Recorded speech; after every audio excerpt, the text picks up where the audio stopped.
Assalamualaikum warahmatullahi wabarakatuh. Alhamdulillahil ahad, lam yalid wa lam yulad wa lam yakul lahu kufuwan ahad. Wassalatu wassalamu ala sayyidina Muhammadin sayyidil ibad wa ala alihi wa sahbihi ila yaumil ma'ad, amma ba'd.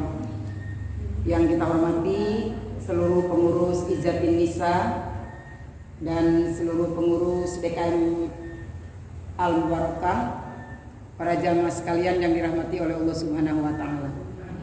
Alhamdulillah, puji dan syukur kita panjatkan kehadirat Allah Subhanahu wa taala pada malam Jumat yang berbahagia ini. Kita bisa bersama-sama kembali berkumpul di tempat yang mulia ini. Mudah-mudahan niat dan langkah kita bersama insya Allah akan menjadi niat dan langkah yang diberkahi oleh Allah Subhanahu wa taala. Salawat serta salam kita sanjungkan kehadiran baginda kita Nabi besar Muhammad kepada seluruh keluarga, sahabat dan pengikutnya sampai akhir zaman.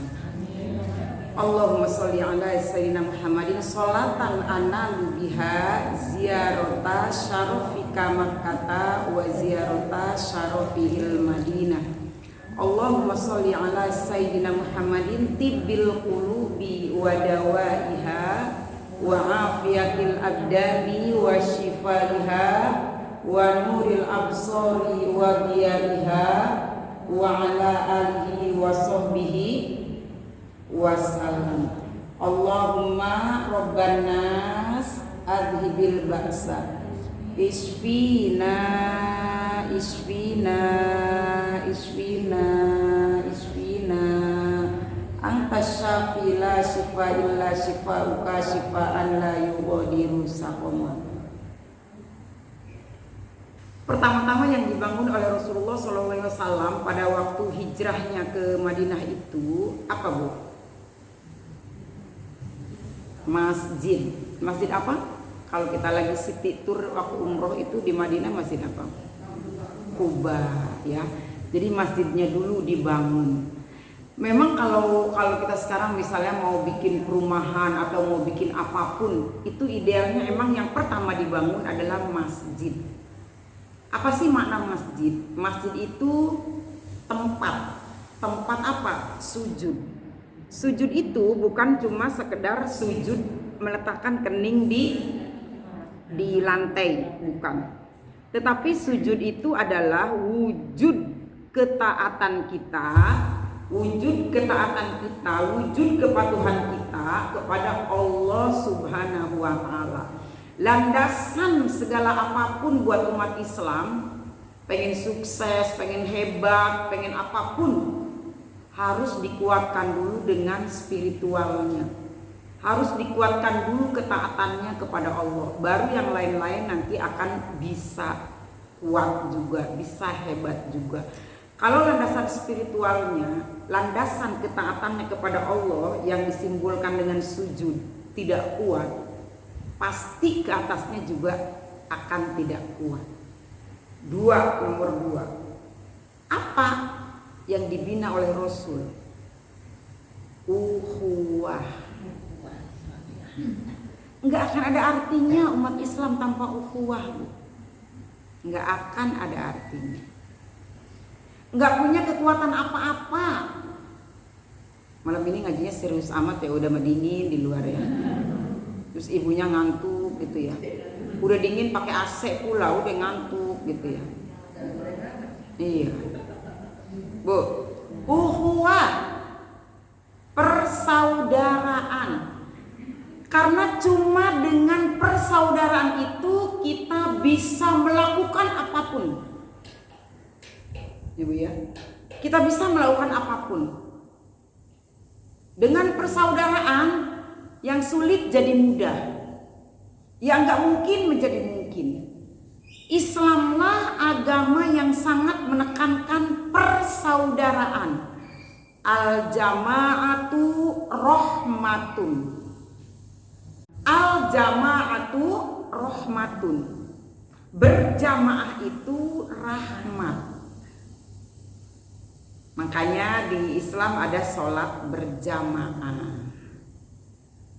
Berjamaah memiliki memiliki nilai 27 derajat dibanding sholat sendiri. Apa-apa kita mau dilakukan berjamaah, kurban berjamaah, ya kan Bu? Apa saja kita mau dilakukan berjamaah. Kenapa? Jamaah itu merupakan simbol kekuatan, simbol kekuatan.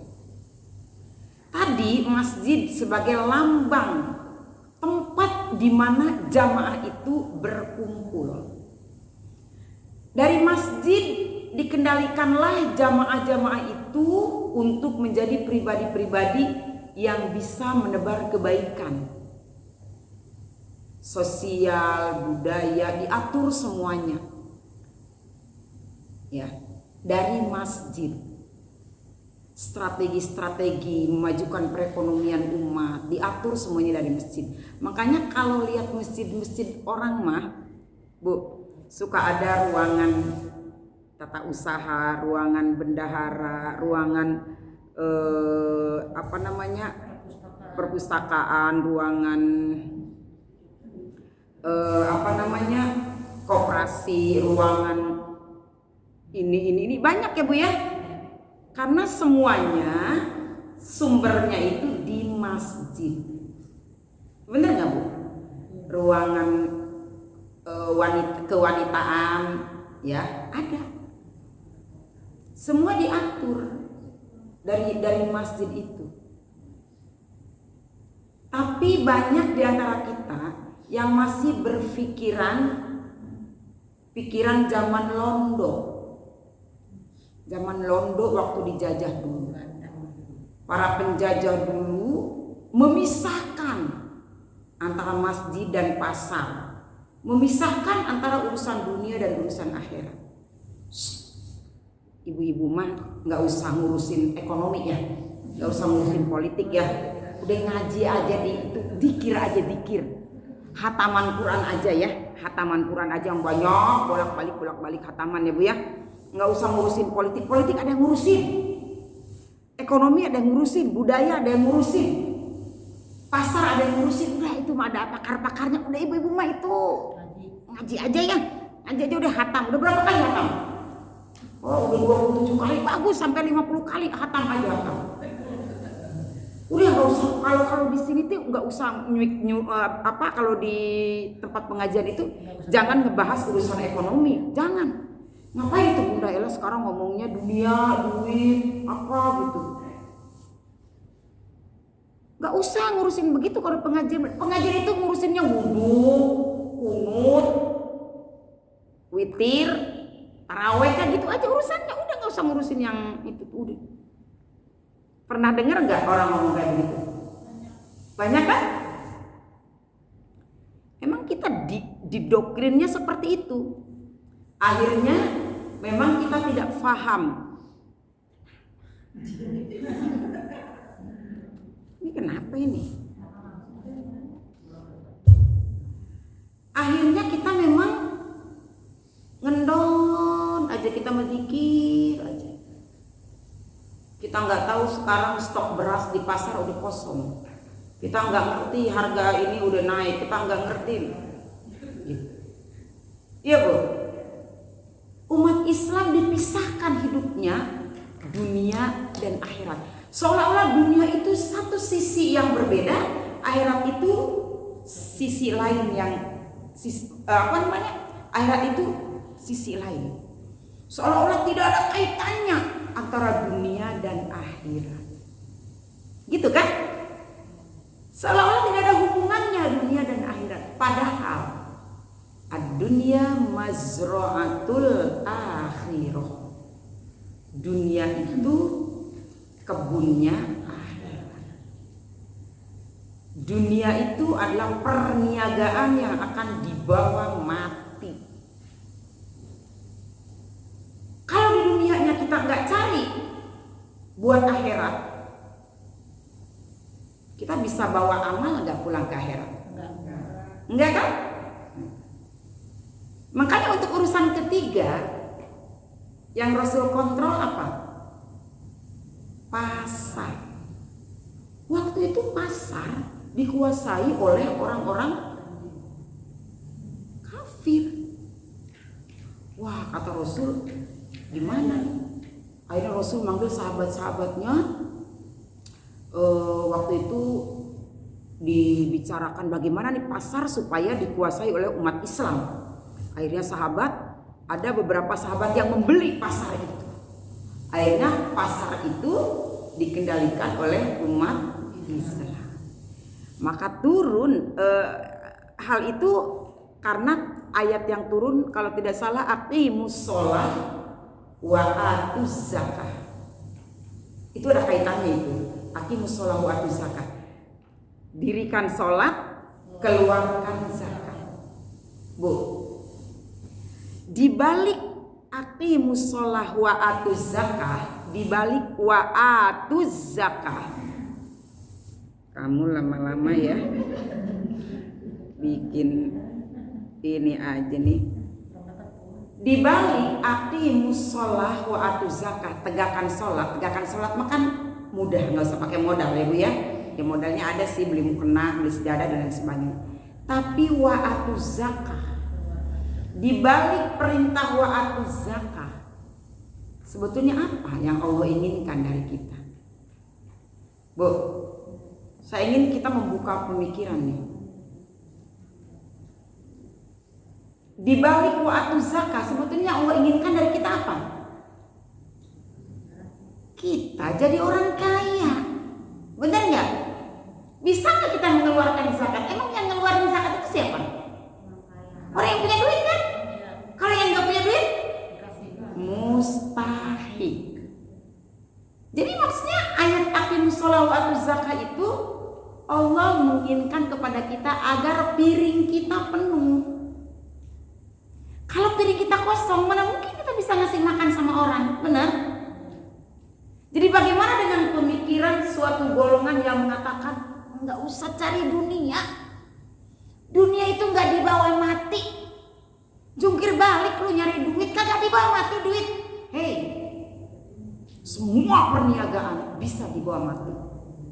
Allah nyuruh zakat, Allah nyuruh wakaf. Wakaf apalagi, kan saya bilang beberapa waktu yang lalu, yang namanya wakaf itu properti. Properti kan? Properti harganya berapa coy? Properti harganya berapa? Di atas jutaan kan? Tapi Allah nyuruh kita wakaf. Berarti Allah menyuruh kita punya duit yang di atas. Ya apa? Ya di atas jutaan ya kan? Allah nyuruh kita zakat, Allah nyuruh kita wakaf, Allah nyuruh kita sedekah, Allah nyuruh kita hibah, Allah nyuruh kita apa lagi? Infak, sedekah, zakat, wakaf, memberi hadiah. Ada kan semuanya dalam fikih kan? Semua itu harus ada hepengnya. Tahu hepeng? Pantesan ibu-ibu tuh suka senangnya begini nih. Bapak.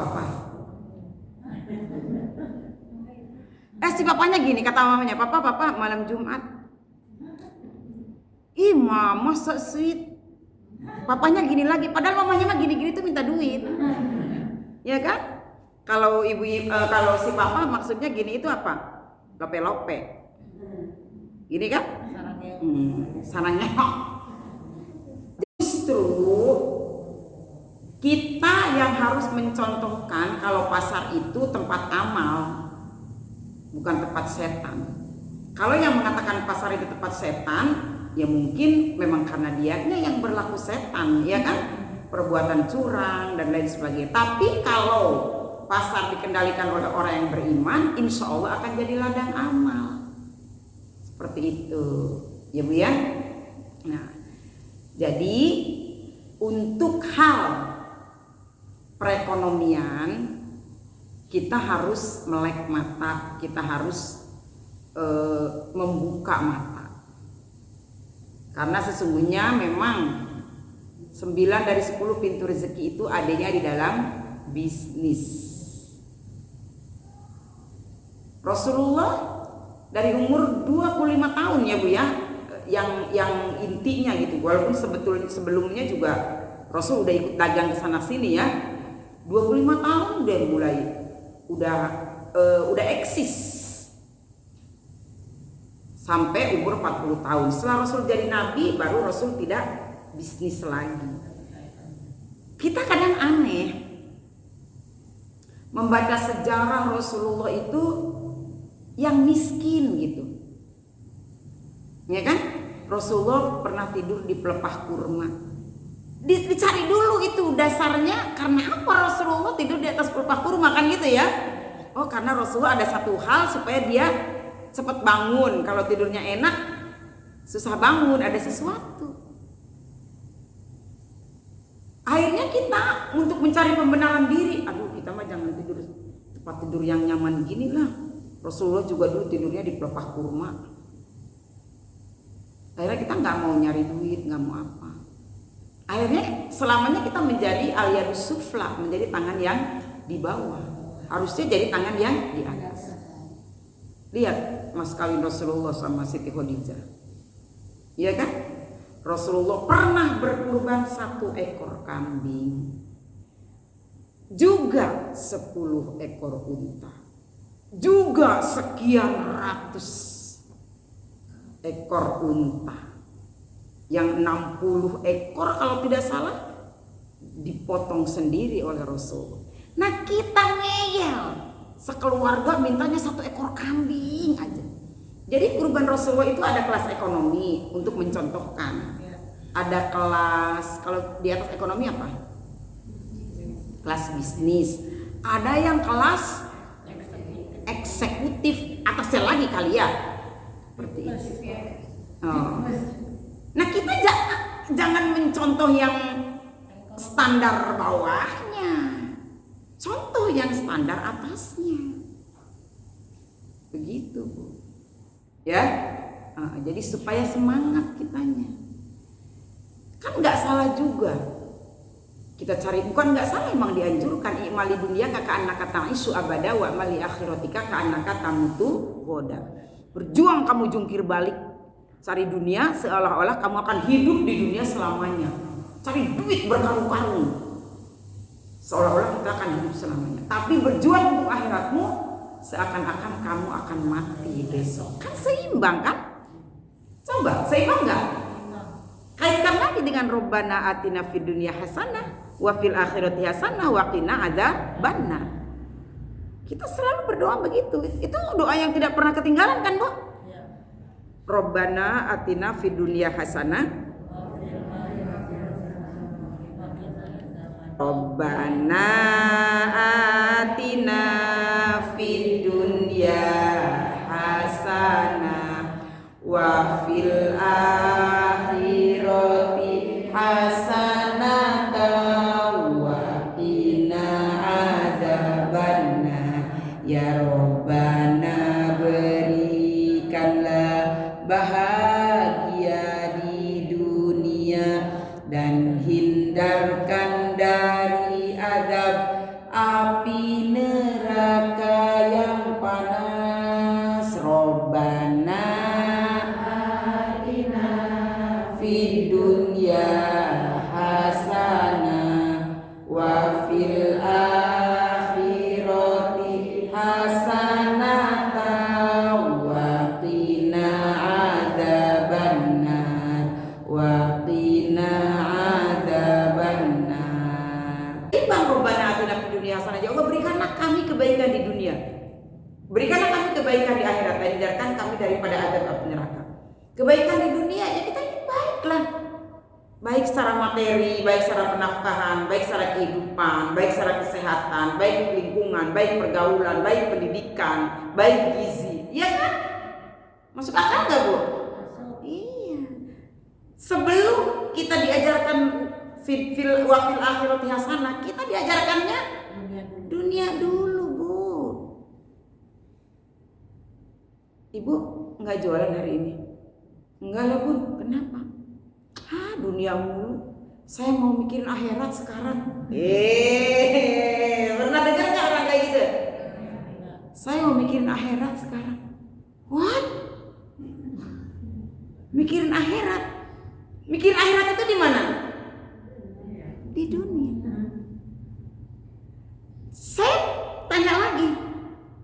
Bagaimana dengan cara ibu memikirkan akhirat, terus ibu nggak jualan hari ini karena nggak mau mikirin dunia, pengen mikirin akhirat aja?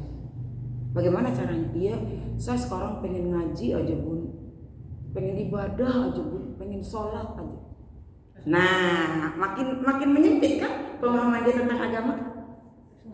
Saya pokoknya pengen ibadah aja, pengen sholat aja. Dia pikir akhirat itu cuma dengan sholat, ngaji, zikir, udah. Padahal kita bahas seminggu yang lalu, manusia itu inni ja'ilun fil ardi khalifah. Lead, kita pemimpin. Wa ma khalaqtul jinna wal insa illa liya'budun. Kita pemimpin untuk diri kita. Apa tugas kita? Kendalikan diri kita agar kita taat kepada Allah. Sebagai khalifah kita juga service order, melayani orang.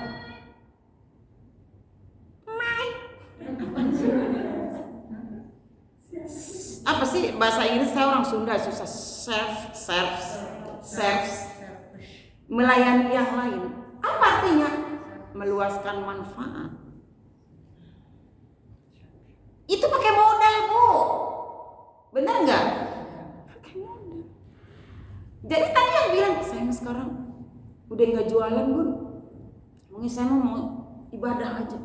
Dikira dia ngebantu duafa itu bukan ibadah, dikira dia umroh itu bukan ibadah, dikira dia haji itu bukan ibadah, dikira dia zakat itu bukan ibadah, dikira dia infak itu bukan ibadah, dikira dia wakaf itu bukan ibadah, dikira dia sedekah itu bukan ibadah, dikira dia membangun masjid itu bukan ibadah, dikira dia membantu sekolah-sekolah yang ambruk bukan ibadah, dikira dia membangun jembatan itu bukan ibadah.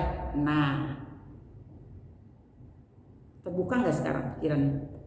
Bu? Iya kan?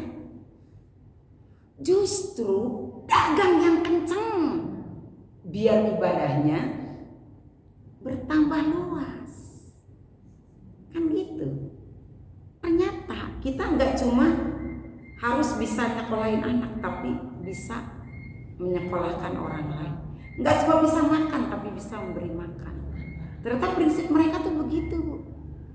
Kalau cuma ngasih makan anak mah gampang kan, Bu? Tapi memberi makan, cuma nyekolahin anak mah ya cukup lah. Tapi menyekolahkan yang lain, nah itu. Kalau sendiri nggak mampu, Bu. Kalau sendiri, benar nggak? Tapi kalau bareng-bareng, dari sedekah yang dikumpulkan, dari profit yang kita bagikan, digabung jadi satu, cepat. Kemarin waktu Covid, Mas Ibo cuma menyampaikan gini, kita butuh tabung gas, kita butuh tabung, kita butuh ruangan untuk meringankan, membantu menampung pasien-pasien. Tuk, cepet banget. 500 juta pertama sehari, terus berapa lagi? Akhirnya terbeli. Itu karena berjamaah. Sendiri saya disuruh beli tabung nggak bisa, tapi dengan urunan ikutan. Jadi kan amal kita nemplok di situ kan gitu ya, Bu ya.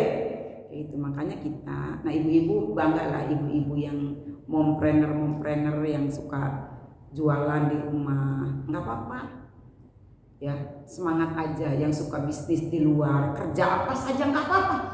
Kalau kita sebagai perempuan bisa menghasilkan uang dengan cara yang halal, memeras keringat, harus bangga, nggak apa-apa ya, Bu ya.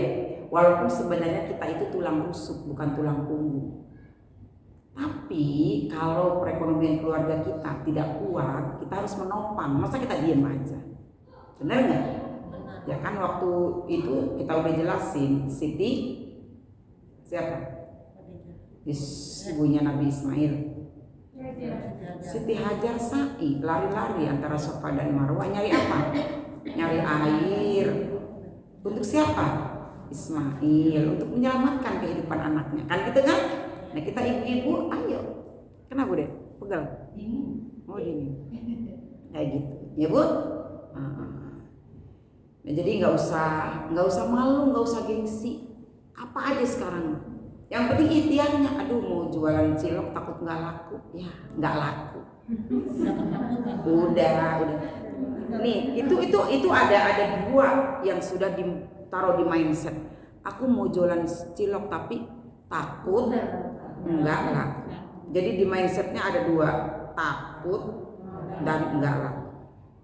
Ya udah, ngolah juga tuh cilok, jualan juga beneran nggak laku. Gitu Bu, ya. Jadi harus semangat kita walaupun perempuan ya hijrah. Kalau misalnya aduh Bun, saya mah cuman menadah dari suami, bagus. Saya juga pengennya menadah aja gini, ya, gitu nada. Kalau perlu pakai ember, pakai bak gitu. Kalau cuma terima dari suami dan suami sudah menyanggupi memenuhi, alhamdulillah kita olah dengan baik. Gitu ya Bu ya. Kita olah dengan baik. Apalagi kalau misalnya suami sudah memberikan kewenangan dengan kewenangan dengan sepenuhnya, silahkan kelola. Kita kelola dengan baik sedekahnya, ya kan? Ininya. Jadi supaya nanti pertanggungjawabannya komplit semuanya ada. Gitu. Ya Bu ya. Jangan putus asa, jangan merasa minder, jangan merasa apapun. Jangan merasa cepat puas juga ya. Hijrah itu berubah dari yang negatif ke yang positif.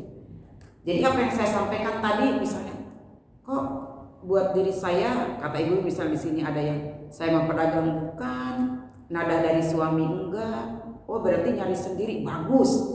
Jadi maksimalkan juga hasilnya, ya kan? Gitu. Jadi apapun yang kita terima, rezeki apapun yang kita terima, gunakan semuanya untuk hal-hal yang memang peruntukannya tepat.